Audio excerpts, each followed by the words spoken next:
পাঁচটা স্তম্ভ থেকে একটা হলো জাকাত। জাকাত দেওয়া, জাকাত আদায় করা, এটাও একটা গুরুত্বপূর্ণ বিষয়। নামাজ, রোজা, হজ, জাকাত, নামাজ, রোজা, হজ, জাকাত আর কালমা, এই পাঁচটা হলো ইসলামের স্তম্ভ। জাকাত মালি ইবাদত, আর নামাজ হইল বদনী শারীরিক ইবাদত, কালমা হইল আসল মেরুদণ্ড।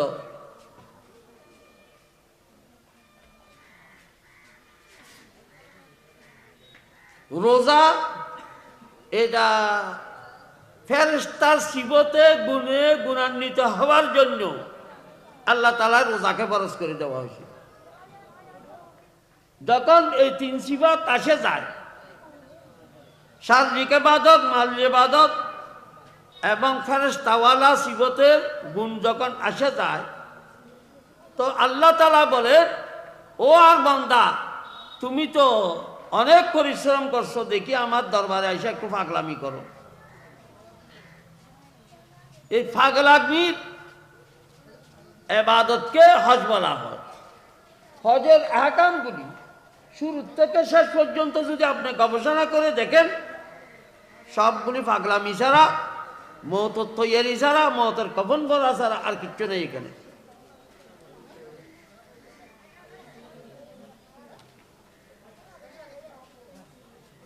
তো বহরহাল মালি ইবাদত এটা খুব কঠিন ইবাদত। আমাদের উস্তাদ মাওলানা আহমদ সাউদুর রহমতুল্লাহ আলাইহ এবং হযরত হাকিমুল উম্মত থানভী রহমতুল্লাহ আলাইহ এই যাকাতের বর্ণনা দিতে গিয়া একটা গল্প করছেন। একবারে বড় মহাজন ছিল, কোটি কোটি টাকার মালিক। এরেনশিপের মধ্যে টাকা রাখছে, এগুলি ব্রিটিশ আমলের জমানাতে গুলিছি টাকা। ডাকাত ঢুকছে যে চাবি দাও, এখন চাবি ছাড়া তো এরেনশিপ ভাঙা যায় না। কোনো রকমে দেয় না,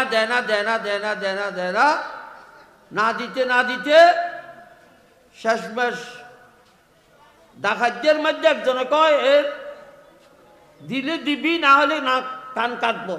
কান কাটি দিছে, তারপরেও চাবি বাইর করে না। আর জনে করে কান কাটলে হবে না, শুধু নাকও কাটা লাগবে। নাকও কাটি ফেলেছে। ওই জমানাতে মানুষ হত্যা করার এরকম পরিবেশ হয়নি। কানও কাটছে, নাকও কাটছে, এরপরেও চাবি দেয়নি। সকালে অনেক জায়গার থেকে মানুষ, মেহমান, আত্মীয় স্বজন, দোস্ত আহবাব আসছে। কি ভাই, কি হয়েছে? তো আপনাদের ঘরে বলে ডাকাত ঢুকছে। সবাই ডাকাত ঢুকছে, নাক কান কাট গিয়া, ইজ্জত তো বাস গিয়া। নাক কান কাটা গেছে, কিন্তু আসল ইজ্জতের জিনিস বেঁচে গেছে। টাকা নিতে পারে নাই, এরেনশিপ খুলতে পারে নাই। এই জন্য আমাদের উস্তাদ মুফতি আজম মুফতি ফয়জুল্লাহ সাহেব রহমতুল্লাহ, মুফতি আহমদুল হক সাহেব রহমতুল্লাহ বলতেন, সামরা গায়ের থেকে সামরা ছিঁড়ে নেওয়া অনেক সহজ, যাকাতের পূর্ণ হিসাব করে টাকা বাইর করা এর থেকে আরো বহুত কঠিন।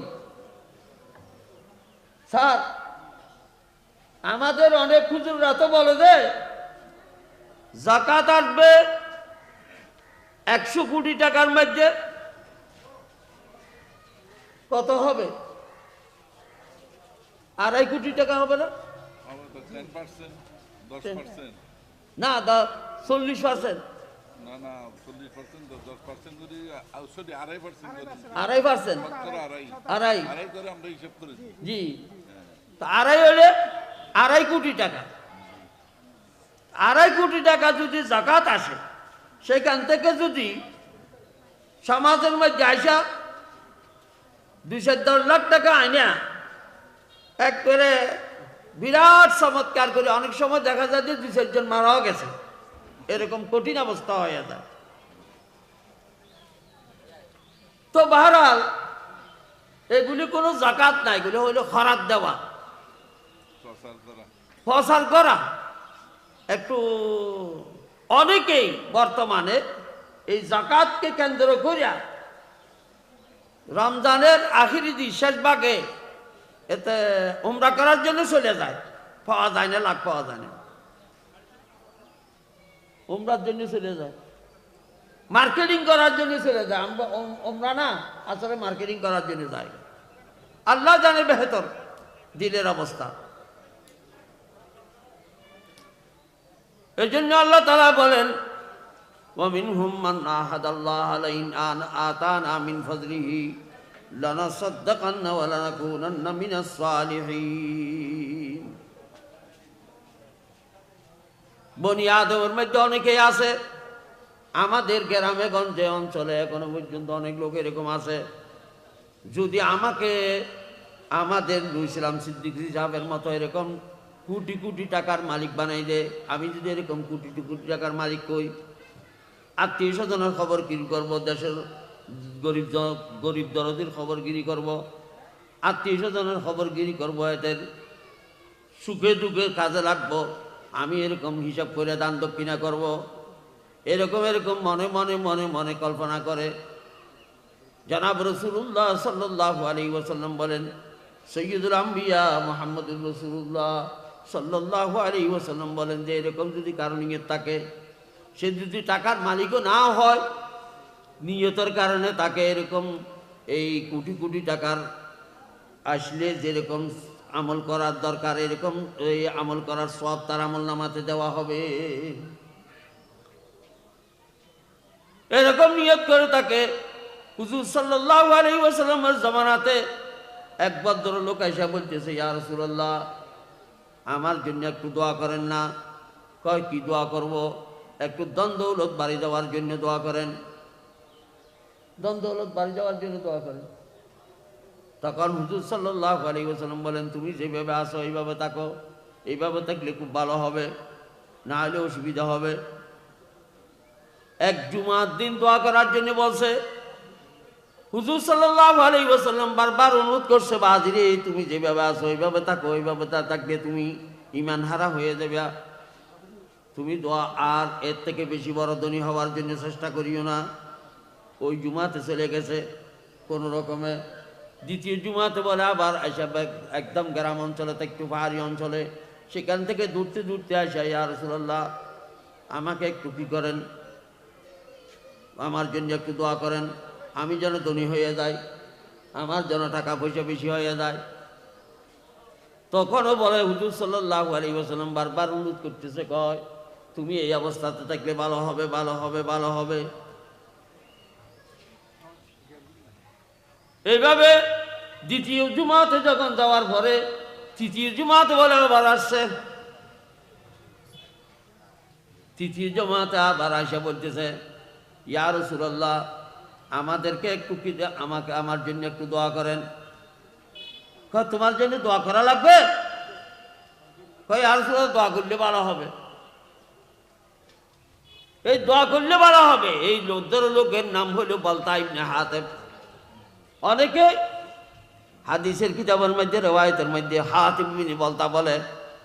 হাতিব বিন বালতা হলো বদরি সাহাবী, হাতিব বিন বালতা না, বালতা ইবনে হাতিব।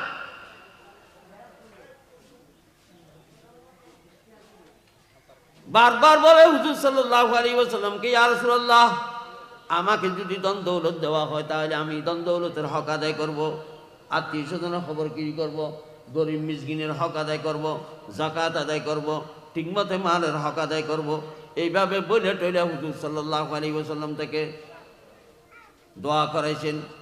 তৃতীয়বার সবগুলি ওয়াদা করে যখন দোয়া করছেন, বলে এই যে বাড়া আরম্ভ হয়েছে, মাল দৌলত বাড়া আরম্ভ হয়ে গেছে।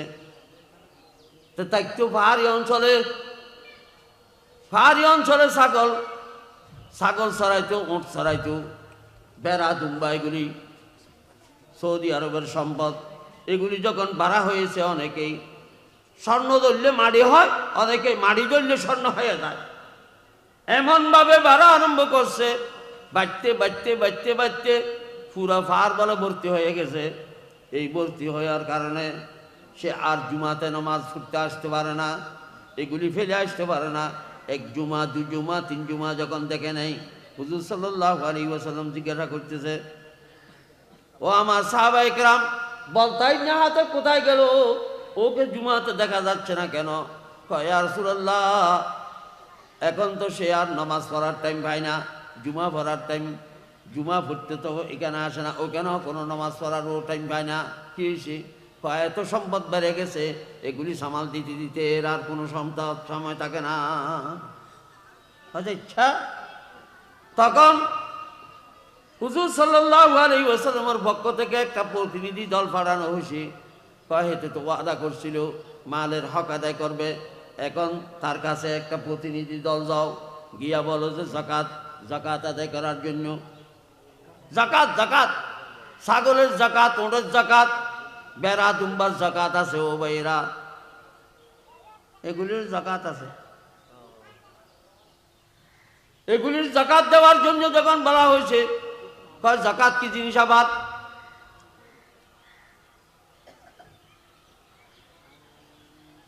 আমি পাহাড়ে জঙ্গলে, কয় নবী ফাড়াইছে, আমি পাহাড়ে জঙ্গলে এই ক্ষেত কামার করতেছি এত কষ্ট করিয়া, আমি এই ট্যাক্স দেওয়ার জন্য ট্যাক্স দিতে পারবো না। ট্যাক্স দেওয়ার কথা কে বলছে? আমি তো এই ট্যাক্স দেওয়ার আপনি বলে ওয়াদা করছেন হুজুর সাহেব আমার সাথে, দ্বন্দ্ব হলো। তোলে কয়, আমার কি ওয়াদা? এগুলি আমি কিচ্ছু জানি না, আমি ট্যাক্স দিতে পারবো না। ফিরাই দিছে।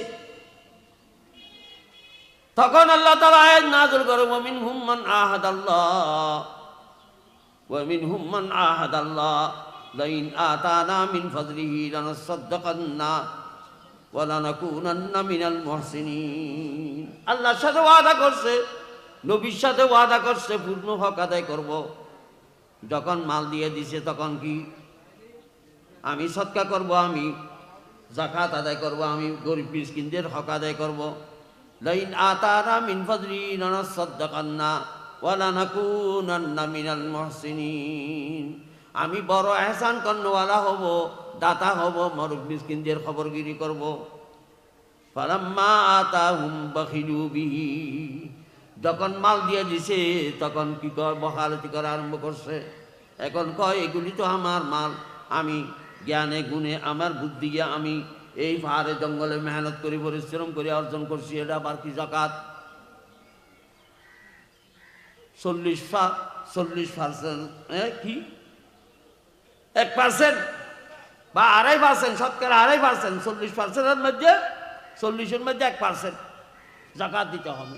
40 টাকার মধ্যে 1 টাকা, 100 টাকার মধ্যে 2.5 টাকা, 1000 টাকার মধ্যে ও ভাই 25 টাকা, লাখ টাকার মধ্যে কি 2,500 টাকা, কোটি টাকার মধ্যে 2.5 লাখ টাকা, 100 কোটির মধ্যে 2.5 কোটি টাকা। ও ভাই, এইভাবে দেওয়ার কথা যখন বলা হয়েছে, কয় এগুলি তো আমি জানি না, এই ট্যাক্স আমি জানি না।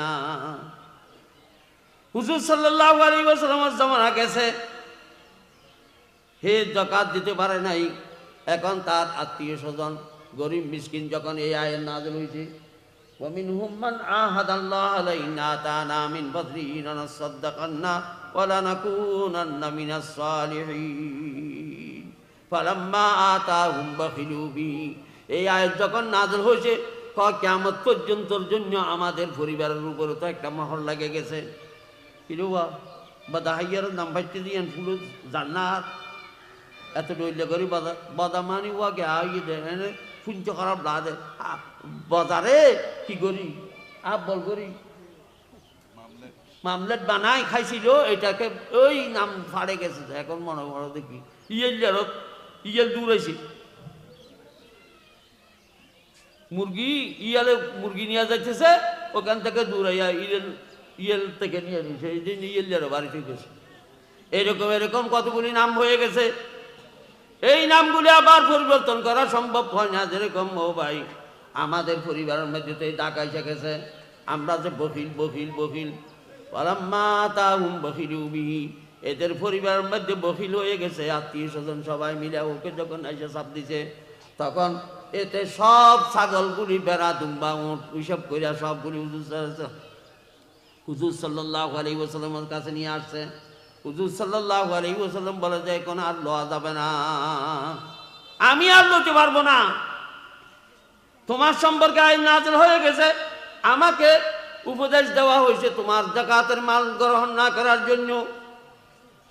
এইভাবে হুজুর সাল্লাল্লাহু আলাইহি ওয়াসাল্লামের কাছে আত্মীয় স্বজন সবাই এসে অনুরোধ করছে। অনুরোধ করার পরও হুজুর সাল্লাল্লাহু আলাইহি ওয়াসাল্লাম কবুল করেন নাই। এরপরে জনাব রাসূলুল্লাহ সাল্লাল্লাহু আলাইহি ওয়াসাল্লাম দুনিয়া থেকে বিদায় নিয়ে গেছে। বিদায় নেওয়ার পরে সিদ্দিক আকবর রাদিয়াল্লাহু তাআলা আনহু যখন খলিফাতুল মুসলিমিন আমিরুল মুমিনিন হয়ে গেছেন, হযরত সিদ্দিক আকবর রাদিয়াল্লাহু তাআলা আনহুর আমলের মধ্যে আবার নিয়ে আসে হিসাব করিয়া আরো ডবল চৌডবল করিয়া। তখন সিদ্দিক আকবর রাদিয়াল্লাহু তাআলা আনহু বলেন যে আমি নিতে পারবো না, যেটা আল্লাহ নিষেধ করছে নবী নিতে পারে নাই, নবী নেয় নাই, আমি নিতে পারবো না, সেটা ওজন ফেরত দেওয়া হয়েছে। এরপরে ফারুক আজম রাদিয়াল্লাহু তাআলা আনহু জামানাতে নিয়ে আসছে। ফারুক আজম রাদিয়াল্লাহু তাআলা আনহু কি করে নাই? গ্রহণ করে নাই। ও ভাই, গ্রহণ করে নাই। এমন একটা জিনিস টাইম মতো যদি আপনি দেন তাহলে তো গ্রহণ হবে, আর টাইমের বারে যখন চলে যাবে তখন এটা আর গ্রহণ করা যায় না। এই যাকাতের মশলা এত কঠিন মশলা, এই মশলার কারণে কারণে নাম শুনছেন কারণে, ও খোদা রে খোদা, মুসা আলাইহিস সালাতু ওয়াস সালামের জামানাত বড় ধন সম্পত্তির শিল্পপতি কারুন, লাতানু বিল উসবা, বিরাট একটা বাহিনী, এর খালি সাবি উড়াইতে বলে কি একটু, এত খনিজ সম্পদ, এত সম্পদের মালিক। যখন এতে মুসলমান ছিল, মুসা আলাইহিস সালামের উপর ঈমান নিয়ে আসছে মুনাফিক মুসলমান। যখন মুসা আলাইহিস সালামে যাকাতের কথা বলছে, মুসা আলাইহিস সালামের জমানার মধ্যে তৌরাতের হুকুম মতে যাকাতের কথা বলছে বলে, সে করছে কি কৌশল অবলম্বন করছে। কৌশল অবলম্বন করিয়া একটা মহিলা ঠিক করছে, গর্বিত একটা মহিলা। একে এখনো বর্তমানে অনেক জায়গাতে এরকম হয়, গর্বিত একটা মহিলা 8-9 মাসের বাচ্চা পেটের মধ্যে আছে, বড় পেটওয়ালা, ওকে ঠিক করছে অনেক টাকা দিয়া। কয় তুমি গিয়া বলবা যে স্টেজের মধ্যে এখন মুসা আলাইহিস সালাম ওয়াজ করতেছে, এই স্টেজের মধ্যে এসে বলবা যে স্টেজ উঠা কয় এই ওখানে গিয়া শুধু এতটুকু বললে হবে যে এই গর্ভের মধ্যে যে বাচ্চা আছে এটা হইল মুসা আলাইহিস সালামের পক্ষ থেকে আমার পেটের মধ্যে আসছে। আল্লাহ দেখছেন অপবাদ রটানির ইতিহাস আজকে বহুত পুরানো ইতিহাস। হযরত মুসা আলাইহিস সালাম জলিল কদর পয়গম্বর, গরম নবী, কলিমুল্লাহ, আল্লাহর সাথে কথা বলছে। ওয়া কাল্লামাল্লাহু মুসা তাকলিমা, কিপ্তিরে এক চাপড় লাগাইয়া কি করছিল? মারি ফেলাইছিল এই মুসা আলাইহিস সালাম।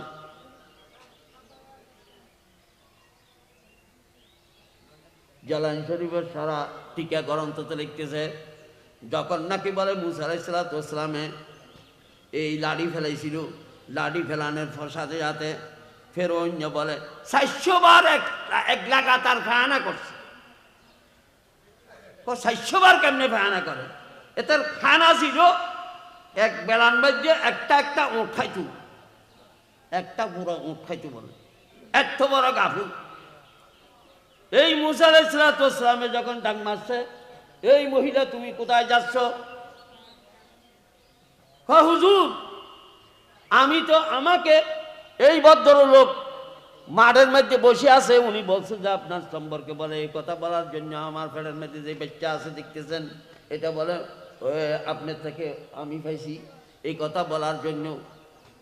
হযরত মুসা আলাইহিস সালামে जोशोर मध्य एसे गेছে ও ভাই चो खुदा हाथ के पर्दा कसदर माइले शानदार तानाए ने कागरम चो खुदा हाथ के पर्दा कसदर माइले शानदार तानाए ने कागरम আল্লাহর বান্দার সাথে যখন নাকি বেয়াদবি করে বলে মানুষ ধ্বংস হওয়ার জন্য যথেষ্ট হয়ে যায় এইভাবে যখন নাকি বলছে মুসা আলাইহিস সালাতু ওয়াস সালামে দোয়া করতেছে ইয়া আরদু খুযুহু ইয়া আরদু খুযুহু এই ধর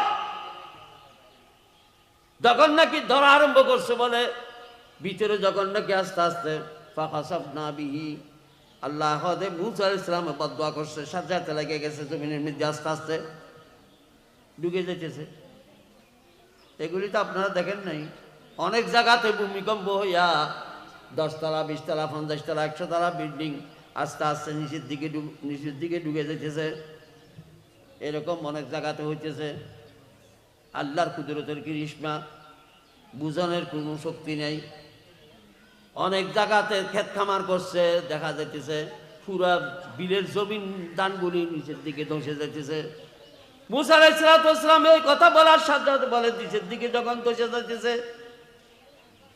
তখন আল্লাহ মুসা আলাইহিস সালাতু ওয়াস সালামের অন্তরের মধ্যে আবার আসছে যে ও খোদা রব্বুল আলামিন এই দেশের মানুষ তো বলবে যে আমি কারুনকে কি করছি জমিনের মধ্যে দশা দিছি যে বদদোয়া করিয়া ওর সম্পদগুলি কি করার জন্য দখল করার জন্য এরকম যেন অপবাদ দিতে না পারে তার সম্পদগুলি ওই তার সাথে একসাথে দফন করে দাও তারপরে সে তার সাথে তার জায়গা জমিন সম্পত্তি যত জায়গা এক জায়গা তো ছিল না সবগুলি বলে এক জায়গাতে টানিয়ে আনি আল্লাহর কুদরতের পক্ষ থেকে এটা কেমনে পারবে কি বলে কেমনে পারে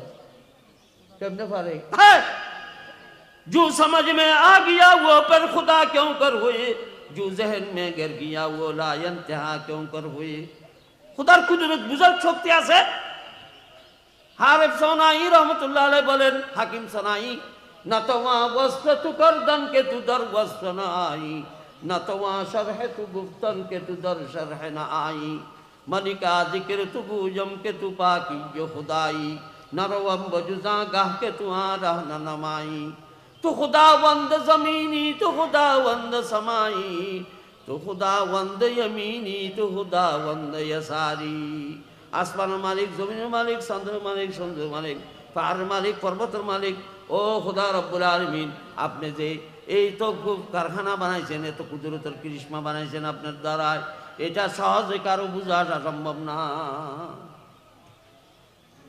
এত বড় সূর্য তুলে আর আবার ডুবায় এতে বলে কেমনে করবে এটা বোঝা আসে না প্রত্যেক দিন হইতেছে কিয়ামত প্রত্যেক দিন হইতেছে কি হাসর কিয়ামত মানে ডুবি যাওয়া অন্ধকার হয়ে যাওয়া রাত্রে যখন হবে এই তো কিছুক্ষণ পরে সূর্য যখন ডুবে যাবে সারা পৃথিবী অন্ধকার হয়ে যাবে হুজুর লাইট লাগাইছি তো এত লাইট লাগাইছেন যে স্টেডিয়ামের মধ্যে তারপরও সুই তালাশ করার মতো আলো এই স্টেডিয়ামের বাতিও দিতে পারে না আর এক বাতি এমনভাবে লাগাইছে কোথায় পৃথিবীর মধ্যে ঘরের ভিতরে বাইরে কোনো জায়গাতে সুই তালাশ করতে আর কোনো রকমের সমস্যা হয় না চোখের মধ্যে জুতি থাকলে হয় একটা বাতি দিয়ে একটা বাতি এটা বুঝেন না কি সূর্যরি যখন দশা আরম্ভ করছে অখুদা তার সম্বল লাগবে না তার সম্বল সহ তার সাথে ডুবে যাও হযরত শেখ তাফসীর মাওলানা ইদ্রিস ইস্কান্দার রহমাতুল্লাহ আলাইহি বলেন ও ভাই আমাদেরকে অনেকেই নবীর দুশমন বলে নবীর দুশমন নবীর প্রেম নাই ভালোবাসা নাই মহব্বত নাই আহলে সুন্নাত ওয়াল জামাতের আকীদা দেওবন্দীদের আকীদা হায়াতুন নবী আমাদের সব নবীরা কবরের মধ্যে সশরীরে জিন্দা ইন্নাল্লাহ হারামা আলাল্লাহ জাসাদাল আম্বিয়া নবীদের শরীরকে আল্লাহ তাআলা জমিনকে মাটিকে হারাম করে দিয়েছে বলে খবরদার কোনো স্পষ্ট করতে পারবে না ও জমিন সম্মানার্থে হারাম করে দিয়েছে কাফেরদের মধ্যে কোনো কাফেরের লাশ বলে অক্ষত থাকবে না মাটির ভিতরে আমি মাটির ভিতরে বলতেছি মিশরের জাদুঘরের কথা বলতেছি না ফেরাউনের লাশ অক্ষত আছে এখনো নাকটা শুধু কি করছে, কাটছে যে। মাটির ভিতরে কোনো লাশ অক্ষত থাকবে না, শুধু কারুনের লাশ বলে অক্ষত আছে, মাটিও গিরিনা করে খায় না, মাটিও খাইতেছে না, মাটিয়া খায় না। প্রত্যেক দিন ডেলি এক মাথা নিচের দিকে ঢুকতে থাকবে, কিয়ামত পর্যন্ত প্রত্যেক দিন এক মাথা নিচের দিকে ঢুকতে থাকবে। ও ভাই, কেমন মুসিবত হবে! কিসের কারণে? এক তো যাকাত আদায় করে নাই, আরো দ্বিতীয় নম্বর হইল নবীর সাথে কি করছে? বেয়াদবি, গোস্তাখি, জবানদারাজি করছে। এটাকে আল্লাহ তাআলা বয়ান করেন সূরা আহজাবের মধ্যে। আপনি বলবেন যে গল্প করতেছে, মনে হয় ওয়ালা তাকুনু কাল্লাযীনা আযাউ মূসা ফাবাররাহু আল্লাহু মিম্মা ক্বালু ওয়া কানা ইনদাল্লাহি ওয়াজিহা। ওয়ালা তাকুনু কাল্লাযীনা আযাউ মূসা। আরে মূসা হইলে না, এই যে মূসা আলাইহিস সালাম হল না। আরে মূসা তো খোদার লাই তো মূসা, আর আল্লাহ তো মূসা আলাইহিস সালাম কি খোদা যেভাবে বলে আমি এইভাবে বলতে পারবো? খোদার লাই খানা আইন আছে? ও ভাই, খোদার লাই খানা আইন নাই, কানুন নাই, ধরা নাই, ভাগর নাই। এটাকে কেন এরকম করছে, এরকম করছে, এরকম বলার কোনো অধিকার নাই, কারো কোনো অধিকার নাই। এটা রাষ্ট্রপ্রধান না, মন্ত্রী মিনিস্টার না, প্রধানমন্ত্রী, মন্ত্রী পরিষদ না। আল্লাহর সিফত বয়ান করতেছে আল্লাহ তাআলা, লা ইউসালু আম্মা ইয়াফআলু ওয়া হুম ইউসালুন। পৃথিবীর সব মানুষকে সওয়াল করা হবে, নবী, রাসূল, সাহাবী, তাবিঈন, তাবে তাবিঈন, ইমাম, মুজতাহিদিন, আউলিয়া কেরাম, গৌস, কুতুব, আবদাল, সবাই প্রশ্নের সম্মুখীন হবে, পড়ায় জবাবদেহি করা লাগবে। কিন্তু আল্লাহ একমাত্র আল্লাহ, আল্লাহর কোনো জবাবদেহি নাই। যেটা যেরকম মনে চায় সেরকম করবে। তাকে দশা দিতেছে, কেন দশা দিতেছেন এটা কি করতে পারবেন না। আল্লাহ বলেন, ওয়ালা তাকুনু কাল্লাযীনা আসাউ মূসা ফাবাররাহু আল্লাহু মিম্মা ক্বালু ওয়া কানা ইনদাল্লাহি ওয়াজিহা। সব নদীদেরকে আল্লাহ তাআলা বেদাগ বানাইছে, ভিতরে বাইরে উপরে নিচে কোনো দাগি বানায় নাই, কোনো রকমের দাগ নাই, কোনো রকমের কি নাই। কোন নবী 1,02,24,000 পয়গম্বরের বংশের মধ্যে কোনো দাগ নাই, শরীরের মধ্যে কোনো দাগ নাই, বংশীয় কোনো দাগ নাই, কোন রকমের কি অপকর্ম করছে এরকম কোনো ইতিহাস নাই, ইতিহাসের মধ্যে কোনো এরকম পাওয়া যায় নাই। আল্লাহ তাআলা কোরআনের মধ্যে সরাসরি বলেন, ওয়া কানা ইনদাল্লাহি ওয়াজিহা। বড় সম্মানী। এই কারুণ্যা কি গলি তুই, তোকে শাস্তি যেটা দেওয়া হয়েছে এটা দিয়া এটা দিনে আরো বহু শাস্তি, বড় শাস্তি হবে, কিয়ামতের দিবসে আরো হবে। এটা তো দুনিয়াতে শাস্তি দেওয়া হলো, প্রত্যেক দিনে মাথা ঢুকতে থাকবো বলে কিয়ামত পর্যন্ত। এই কোনো মাড়ি বলে তার লোম ফসম পর্যন্ত স্পষ্ট করবে না, ঘৃণা করে এটা কেউ খাবে না। কিসের কারণে? জাকাত দেয়নি। জাকাত যারা জাকাত দেওয়ানো বলছে এদের সাথে ষড়যন্ত্র করছে, এদের সাথে টিটকারি করছে, এদেরকে কি করছে তছনছ করার জন্য, বেইজ্জত করার জন্য প্ল্যান প্রোগ্রাম করছিল। এই জন্য ভাই আল্লাহ তাআলা কিয়ামতের ময়দানে বলবেন, ওয়াল্লাযীনা ইয়াকনিজুনা আয-যাহাবা ওয়াল ফিজ্জাতা ওয়া লা ইউনফিকুনা ফী সাবিলিল্লাহি ফাবাশশিরহুম বিআযাবিন আলীম ইয়াওমা তুহমা আলাইহা জিবাহুম ওয়া জুনুবুহুম ওয়া যুহুরুহুম হাযা মা কানাসতুম লিআনফুসিকুম ফাযুকু বিমা কুনতুম তাকনিজুন। ও যারা যাকাত দেয় নাই তাদের সম্পর্কে আল্লাহ তাআলা কোরআনের মধ্যে বর্ণনা করেন, কোন হাদিস না, কোন ইতিহাস না, কোন বুজুর্গের গল্প না। ওয়াল্লাযীনা ইয়াকনিজুনা আয-যাহাবা ওয়াল ফিজ্জাতা ওয়া লা ইউনফিকুনা ফী সাবিলিল্লাহ। যারা আল্লাহর রাস্তায় দান দক্ষিণা করবে না, যাকাত আদায় করবে না, ঠিকমতো হিসাব করে যাকাত আদায় করবে না, ফাবাশশিরহুম বিআযাবিন আলীম, আযাব আলীম, বড় কঠিন শাস্তি হবে কিয়ামতের দিবসে। কি শাস্তি হবে? ইয়াউমা তুহমা আলাইহা জিবাহুম, এই স্বর্ণ দিয়া প্রথমে কপালের মধ্যে টাকা দেওয়ার জন্য, টাকা চাওয়ার জন্য আসছিল। এই জন্য কি কয়, এই কপাল কি করছিল, কপাল মন্দা করছিল, এই মন্দা করার কারণে কপালে দিব বলে প্রথমে দাগ। ওয়াজুনুবুহুম, তারপরে বিরক্ত যখন সহ্য করতে পারে নাই তখন তো এই ফিট ফিরে চেয়ার ফিরে ফেলেছিল। এখন তো পুরানি চেয়ার সব জায়গাতে হয়ে গেছে, পুরানি চেয়ার ফিরে ফেলেছে। এই জন্য ডাকের মধ্যে কি লাগাবে, বাম ডাকে ডান ডাকে কি করা হবে। এই যখন সহ্য করতে পারতেছে না তখন চেয়ার ছেড়ে ভিতরের দিকে চলে গেছে। ওয়াজুনুবু ওয়াজুহুরুম, ফিটের মধ্যে 3 ধরনের শাস্তি দেওয়া হবে। জাযা মিন জিনসিল আমল, জৈসা করেগা ওয়াইসা পড়েগা, যেরকম করছে এরকম শাস্তি দেওয়া হবে। গুন্দুম আজ গুন্দুম বেরুয়াদ জৌসে জৌ, আজমকাফা তে আমল গাফিল মশু। গুন্দুম আজ গুন্দুম বেরুয়াদ জৌসে জৌ, আজমকাফা তে আমল গাফিল মশু। গেউ দানা রুইলে গেউ ধরবে, আমের দানা রুইলে আম ধরবে, কাঁঠালের বেশি রুইলে কাঁঠাল ধরবে, এবারে শিমের দানা রুইলে শিম ধরবে। যেরকম আমল করবেন সেরকম ফলাফল হবে। আপনি যে চেহারা মলিন করছেন এই জন্য চেহারার মধ্যে দাগ দেওয়া হবে।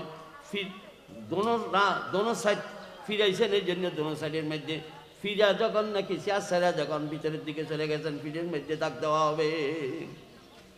আনা কাঞ্জুকা আনা মালুকা আনা কাঞ্জুকা, এই মালের মধ্যে মুখ বার করে দিবি, আওয়াজ বার করে দিবি। এই মালের মধ্যে এই মালের মুখ বার হবে, তা কেমনে বলবে, কেমনে কথা বলবে? আরে জিব্বার মধ্যে যে কথা বলতেছে, জিব্বার মধ্যে কথা বলার শক্তি দিচ্ছে আল্লাহ তাআলা, এটা এই মালের মধ্যে দিতে পারে না, গাছের মধ্যে দিতে পারে না, বাঁশের মধ্যে দিতে পারে না, কথা বলা আরম্ভ করবে। বাঁচার কোনো উপায় নেই ভাই। যদি নিজের মাল পবিত্র, জান পবিত্রতা অর্জন করতে চায় তাহলে জাকাত হিসাব করে দেওয়ার চেষ্টা করব। সর্বোপরি এই জাকাতগুলি দেওয়ার সময় বেশি বেশি যারা কোরআন হাদিস পড়ে, লেখাপড়া করে, ইয়েতিমখানা, গরিব মিসকিন, মাদ্রাসার মধ্যে যারা লেখাপড়া করতেছে এদেরকে যদি দেন তাহলে ডবল সওয়াব হবে, সদকায়ে জারিয়া হবে, শুধু জাকাত আদায় হবে না।